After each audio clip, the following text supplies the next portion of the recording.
Podívejte se, turista sem přijede, chce si dát v klidu kafe, chce si dát v klidu oběd maximálně, chce si tu koupit nějaké suvenýry, co tu má? Nekoupí si tu ani buřta, není tady ani řezník na náměstí, není tady trafika, nekoupí si tu noviny, není tady nic. A v tom případě teda divme se, že pak se tým po 4. hodině odpoledne stává tichou rezervací, kde nevidíte nohu. Wir sind zum ersten Mal hier, ja. Wir sind mit dem Fahrrad unterwegs. Aha. Und wir waren unten an der Moldau und das war der Rasen, ja, die Wiese, das ist sehr schön, ja. Und man liegt gerne dort, ja. Man kann essen gehen. Da oben ist es sehr ruhig. Da könnte etwas mehr los sein, ja. Was für ein Büro für Touristen? Ja, haben wir nichts gefunden. Ja. Ja, das ist schade. Das könnte man sicher verbessern. Ja. Zur Rettung der Stadt, also die Konditorei ist sehr gut. Also die Wegenspeisen waren ausgezeichnet.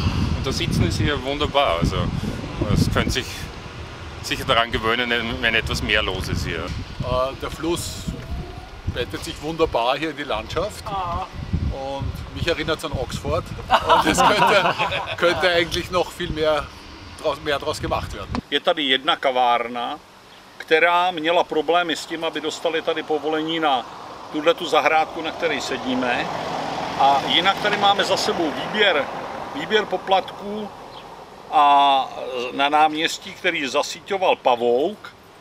A přitom sem jezdí tisíce turistů do Čezu na prohlídku Temelína. A proč by tito turisté nemohli mít jako součást toho programu prohlídku Týna nad Vltavou? Ale jde o to jenom jim připravit určitý, přes ty cestovní kanceláře, připravit jim určitý program, zajistit jim tady oběd, zajistit tady sympózia, sokolovně tak, jak se v podstatě ty věci dělají. Od toho to všechno je.